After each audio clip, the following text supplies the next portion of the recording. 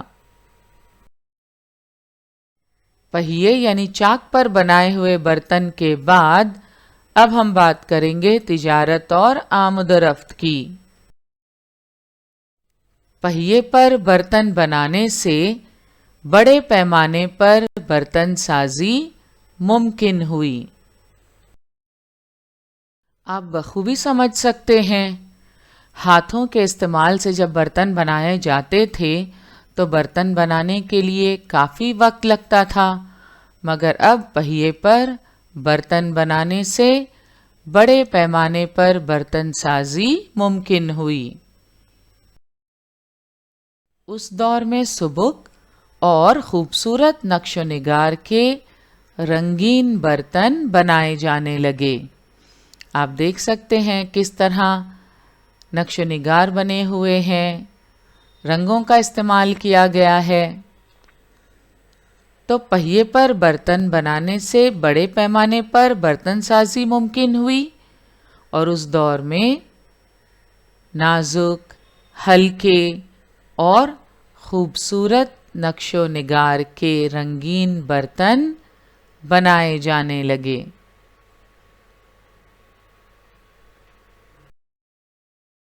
اس طرح کے برتن اور دیگر مختلف قسم کی چیزیں بنانے والے ماہر فن کاریگر کام کی سہولت کے پیش نظر گاؤں میں ایک مقام پر بسنے لگے۔ ہم یوں کہہ سکتے ہیں کہ گاؤں میں ماہر فن کاریگروں کی بستی اور اشیاء کی پیداوار کے مرکز کا ایک خاص شعبہ ہی قائم ہو گیا۔ لیکن یہ انہی گاؤں میں ہوا جہاں خام مال بآسانی دستیاب ہوتا تھا۔ اب کاریگروں کو مختلف اشیاء بنانے کے لیے، اوزار بنانے کے لیے اور دیگر چیزیں تیار کرنے کے لیے خام مال کی ضرورت ہوتی تھی، تو وہ انہی گاؤں میں جا کر بسنے لگے اور وہاں کاریگروں کے مرکز قائم ہو گئے جہاں انہیں خام مال آسانی سے دستیاب ہوتا تھا،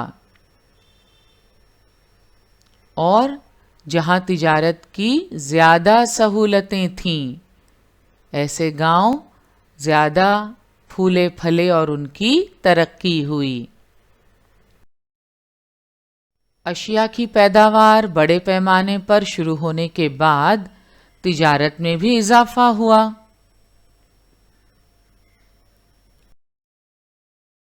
جب تجارت میں اضافہ ہوا تو آمد و رفت کے ذرائع میں بھی تبدیلیاں ہونا ضروری تھا۔ اب آمد و رفت کے ذرائع بھی تبدیل ہونے لگے۔ اسی دور میں پہیوں والی گاڑیوں کے استعمال کی ابتدا ہوئی۔ پہیوں والی گاڑی سب سے پہلے میسوپوٹامیہ میں استعمال میں لائی گئیں۔ میسوپوٹامیہ دجلہ و فرات نامی ندیوں کا درمیانی علاقہ۔ تو پہیوں پر چلنے والی گاڑیاں سب سے پہلے میسوپوٹامیہ میں استعمال میں لائی گئیں۔ تجارت اور آمد و رفت کے بعد اب ہم دیکھیں گے شہروں کا قیام اور رسم الخط۔ رسم الخط یعنی طرز تحریر، لکھنے کا طریقہ۔ دور تک پھیلی ہوئی تجارت، مال کی تیز آمد و رفت، بڑے پیمانے پر پیداوار کرنے والے پیداواری مراکز، ان سب کی وجہ سے مختلف قسم کے کام کرنے والے افراد ایک مقام پر جمع ہوئے۔ اشیاء کی پیداوار بڑے پیمانے پر شروع ہونے کے بعد تجارت میں اضافہ ہوا۔ دور تک پھیلی ہوئی تجارت، مال کی تیز آمد و رفت اور بڑے پیمانے پر پیداوار کرنے والے پیداواری مراکز کی وجہ سے مختلف قسم کے کام کرنے والے افراد ایک مقام پر جمع ہوئے۔ بڑھتی ہوئی تجارت اور پیداوار کا مستقل طور پر اندراج رکھنا ضروری ہو گیا۔ اس دور میں بھی بڑھتی ہوئی تجارت اور پیداوار کا مستقل طور پر اندراج رکھنا ضروری ہو گیا۔ اشاراتی علامتیں اور نشانات اندراج کرنے کے لیے پہلے کے زمانے میں بھی استعمال ہوا کرتے تھے۔ ہم یہ کیسے کہہ سکتے ہیں کہ اس دور میں اشاراتی علامتیں اور نشانات اندراج کرنے کے لیے استعمال ہوا کرتے تھے؟ تو اشاراتی علامتوں والے مٹی کے برتنوں کے ٹکڑے کھدائی میں بڑی تعداد میں پائے جاتے ہیں۔ مٹی کے برتن کے ان ٹکڑوں پر کچھ علامتیں اور اشارے بنے ہوئے ہیں جسے آپ دیکھ سکتے ہیں۔ تو ہم نے دیکھا تجارت اور پیداوار میں ہونے والا اضافہ اور اندراجات کا بڑھتا ہوا کام، ان وجوہات کی بنا پر پہلے استعمال کی جانے والی اشاراتی علامتوں اور نشانات میں اصلاحات کی گئیں۔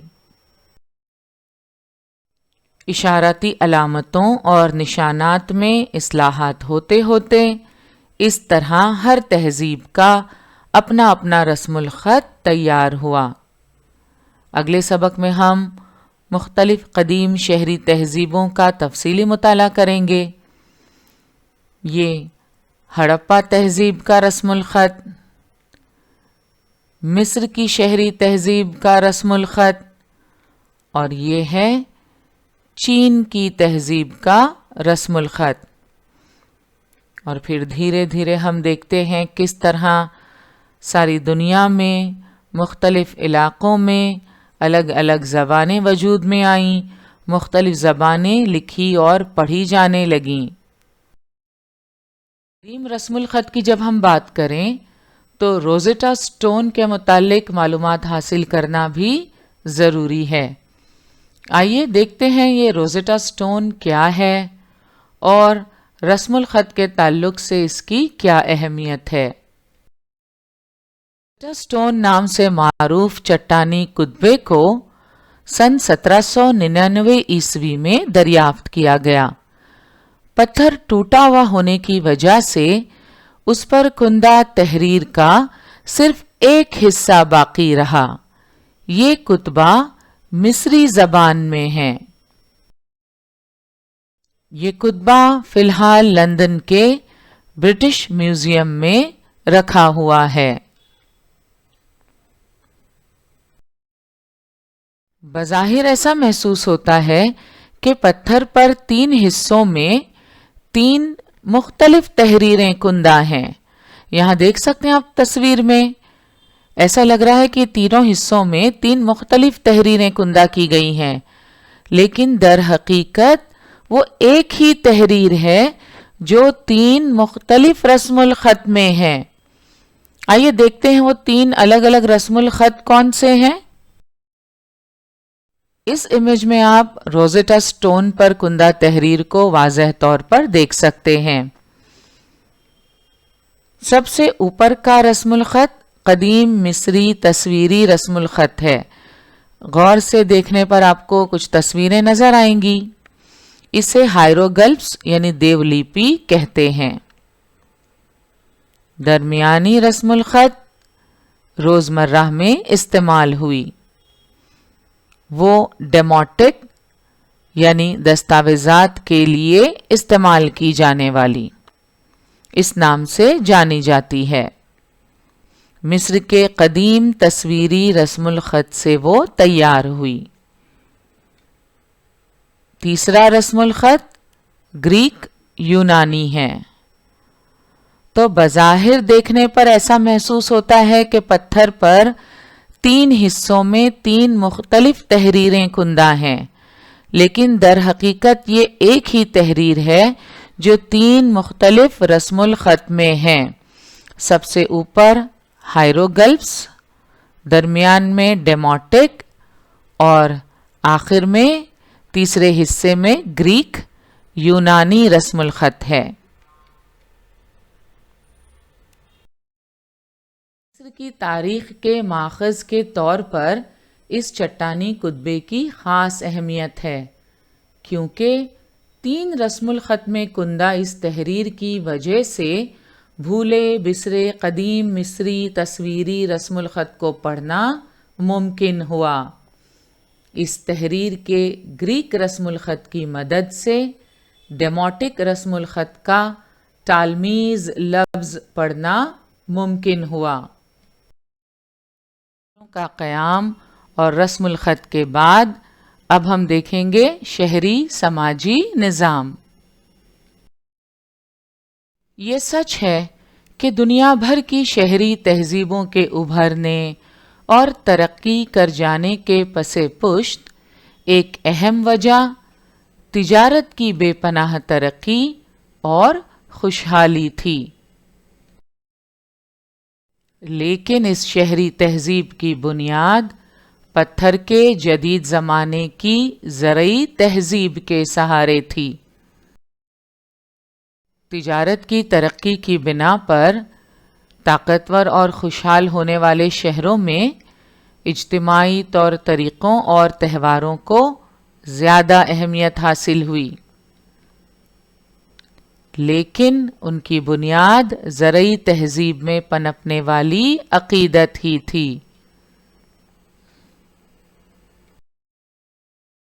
کئی شہروں میں عبادت خانے تعمیر کیے گئے۔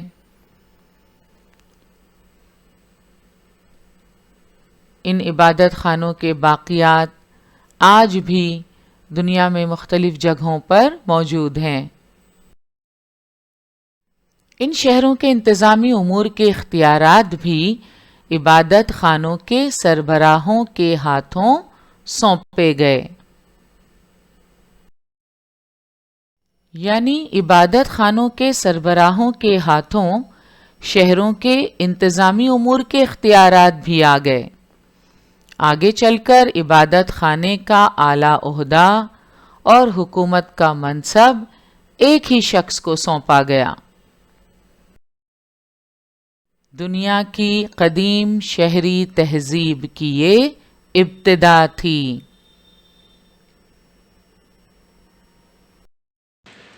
آج کا ہمارا سیشن یہیں مکمل ہوا۔ انشاءاللہ اگلے سیشن میں ضرور ملیں گے۔ السلام علیکم۔